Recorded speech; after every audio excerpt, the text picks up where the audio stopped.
પંચમહાલમાં ઘોઘંબાના પોયલી ખાતે આવેલો હાથણી માતા ધોધ ખળખળ વહેતો થયો છે।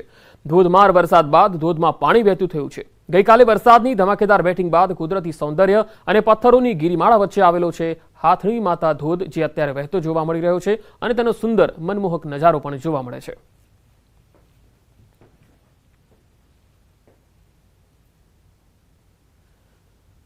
तो आ तरफ पंचमहालना घोघंबा तालुकाना पूर्व दिशाना सरहदी विस्तारमां धोधमार वरसाद पड़ता गोमा नदीमां पूरनी स्थिति जोवा मळी। बे कांठे वहेती नदीना वहेणनुं रौद्र स्वरूप अहींया जोवा मळी रह्युं छे। त्यारे साजोराथी वावफुल्ली गाમને जोड़तो मार्ग उपर जे कोઝવે છે એ તૂટી ગયો છે। પાણીના વેગીલા પ્રવાહમાં નાળા તણાઈ જવા સાથે મોટું ભંગાણ સર્જાયું છે। આંતરિક માર્ગ બંધ થયો છે, જેને લઈ સ્થાનિકો અને વિદ્યાર્થીઓ પણ અટવાયા છે। गोमा नदी बे कांठे वहेती थता तमाम चेकडेम ओवरफ्लो थया अने केटलाक चेकडेमने नुकसान थवानी पण शक्यता छे।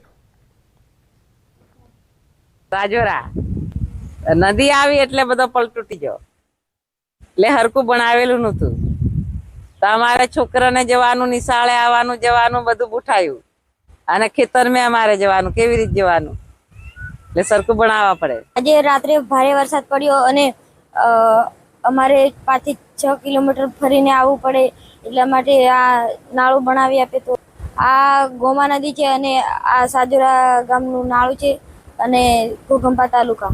રાત્રે વરસાદ બહુ પડ્યો એટલા માટે તૂટી ગયું છે। આજે તો લગભગ 100 છોકરાઓ સ્કૂલમાં નથી ગયા। હું સાજોરા સ્કૂલમાં અભ્યાસ કરું છું અને અમારે અભ્યાસ કરવા માટે આ નાળું તૂટી ગયું છે, તો અમારે ફરીને આવવું પડે છે। તો આ સરકારની માંગ છે કે આ નાળું અમને બનાવી આપે। વડોદરામાં ચાંદીપુરા વાયરસનો કહેર યથાવત છે। શંકાસ્પદ ચાંદીપુરા વાયરસની સારવાર લેતા બાળકનું મૃત્યુ થયું છે। રાજપીપળાનું 4 વર્ષનું આ બાળક જે ગોત્રી હોસ્પિટલમાં સારવાર હેઠળ હતું, સારવાર દરમિયાન હોસ્પિટલમાં બાળકે અંતિમ શ્વાસ લીધા। બાળકનો ચાંદીપુરા વાયરસનો ટેસ્ટ રિપોર્ટ હજુ આવવાનો બાકી છે। એસએસજીમાં પણ શંકાસ્પદ ચાંદીપુરાના 2 બાળ દર્દીઓ દાખલ છે। એસએસજીમાં હાલ कुल 14 बाळको शंकास्पद चांदीपुरानी सारवार लई रह्या छे। आ 14 पैकी 7 बाळको आईसीयूमां अने 7 बाळको वोर्डमां दाखल छे।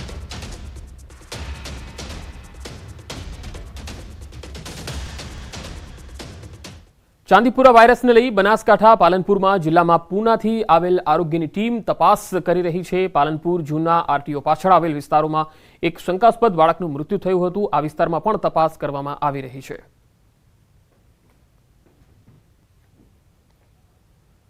अमदावाद शहरना जाहेर मार्गों पर भिक्षावृत्ति करता बाळकोने बचाववा माटे खास ड्राइवनुं आयोजन करायुं।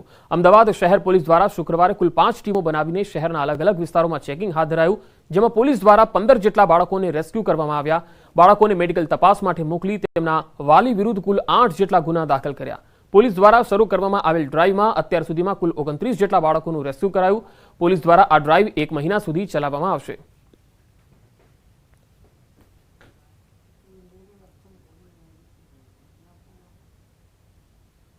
कुल 15 बाळको रेस्क्यू करवामां आवेला छे। एमां 9 किशोर छे अने 6 किशोरीओ छे। आ बाळको पण अगाऊ जे रेस्क्यू कराયેલા બાળકોની જેમ જ એમના માતા પિતાની આર્થિક પરિસ્થિતિના કારણે એમના મા બાપના કહેવાથી જ આ ભીખ માંગવાની પ્રવૃત્તિ કરતા હતા। खंडेर बनेला आवासे अमदावाद म्युनिसिपल कोर्पोरेशने कर्યું मालामाल। अमदावादमां एक समये खंडेर बनेला ईडब्ल्यूएस आवासो आज एएमसी माटे मोटी आवकनुं साधन बनी गया। ईडब्ल्यूएस आवासोने भाड़े आपवानी योजनाने सारी सफलता मळी छे। प्रधानमंत्री रेंटल अफोर्डेबल हाउसिंग योजना अंतर्गत आवासो भाड़े आपवानी योजनाथी गरीब लोकोने 5000 ना नजीवा भाड़ामां अद्यतन सुविधा मळी रही छे। तो कोर्पोरेशने पण અત્યાર सुधीमां 81 लाखनी आवक थई। सफाई, 24 कलाक पाणी અને સિક્યુરિટી, સીસીટીવી સહિતની સુવિધાવાળા આવાસમાં મોટી સંખ્યામાં લોકો વસવાટ કરી રહ્યા છે। માત્ર રાજ્યના નહીં, અન્ય રાજ્યોમાંથી આવતા લોકો પણ આ યોજનાનો લાભ લઈ રહ્યા છે। અમે 5000 ભાડામાં રહીએ, રહેવાનું સારું, વ્યવસ્થા સારી, બધી પાણી કોઈ એમને તકલીફ નહીં, બધી રીતે સારું, કોઈ તકલીફ હોય તરત કીજીએ તો આ લોકો તરત હાજર રહે, કોઈ તકલીફ નહીં અમે લોકો કોઈ નહીં। तो मैं आई यहाँ पे पता की तो पता चला कि क्वार्टर अभी मतलब तो अवेलेबल नहीं है, लेकिन आपका नंबर अगर खाली होगा तो आ जाएगा। तो ऐसे ही हुआ, मैंने फॉर्म भर दिया, मेरा नंबर भी आ गया और मुझे क्वार्टर भी मिल गया और अभी सुख सुविधा से रह रही हूँ। सारी फैसिलिटी भी है, सिक्योरिटी है, सफाई है और तो मुझे कोई ऐसी दिक्कत नहीं दिखी यहाँ पे। હાલ 2 સ્થળોએ મળી તમામ 1376 આવાસો હાઉસફુલ છે. 25 ચોરસ મીટરના આવાસો મેળવવા માટે હાલમાં મોટું વેઇટિંગ પીરિયડ જોવા મળી રહ્યો છે. 2500થી વધુ લોકોની અરજી પ્રતીક્ષા યાદીમાં છે. એએમસી બોડકદેવ અને થલતેજ વોર્ડમાં 58 કરોડના ખર્ચે 1356 ઈડબ્લ્યુએસ આવાસો બનાવ્યા. જોકે ફાળવણી અને વપરાશ વગર આ તમામ આવાસો ખંડેર થઈ ગયા હતા. વર્ષ 2020માં કોરોના કાળ બાદ આવાસોના ઉપયોગ મામલે નવી પોલિસી બનાવાઈ. આવાસોમાં રિપેરિંગ કર્યા બાદ 2021થી તેને ભાડે આપવામાં આવી રહ્યા છે. ખાનગી એજન્સી સાથેના 25 વર્ષના કોન્ટ્રાક્ટના અંતે એએમસીને 28 કરોડની આવક થશે. આ યોજનાની સફળતાને જોતા અન્ય સ્થળોએ પણ તેને અમલમાં લાવવા વિચારણા ચાલી રહી છે.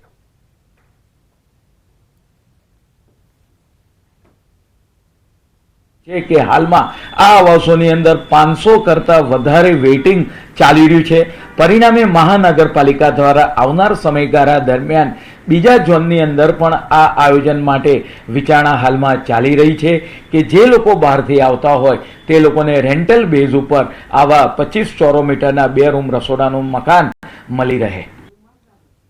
સુરતના સચિન જીઆઈડીસી વિસ્તારમાં 1.5 વર્ષની બાળકી પર ઘરની છત પડી. શ્રીનાથનગરમાં 1.5 વર્ષની બાળકી પર છત પડતા માથામાં ઈજા પહોંચી. બાળકીને માથામાં ઈજાઓ પહોંચતા સારવાર માટે સિવિલ હોસ્પિટલ ખસેડાઈ હતી. હાલ તો બાળકીના માથાના ભાગની સર્જરી કરવામાં આવશે. छत गिरा, छत कितने बजे गिरा? 7:30 बजे। फिर ये बच्ची का नाम क्या है? नित्या। पूरा नाम बताओ। नित्या आदिवासी। कितने साल की? 1.5 साल की। મોરબીમાં રોડ રસ્તાને લઈને સ્થાનિકોમાં રોષ છે. શ્રદ્ધા પાર્ક વિસ્તારમાં રોડ રસ્તાની સમસ્યા, લોકોએ રસ્તા પર ઉતરીને વિરોધ નોંધાવ્યો. ડીડીઓની કારના ડ્રાઈવરને લોકોએ અટકાવ્યો હતો.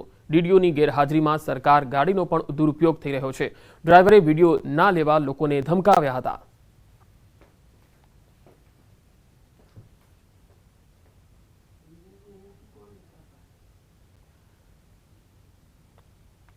રાજકોટમાં ભાજપના નેતાઓને ટ્રાફિક પોલીસે કાયદાનું ભાન કરાવ્યું.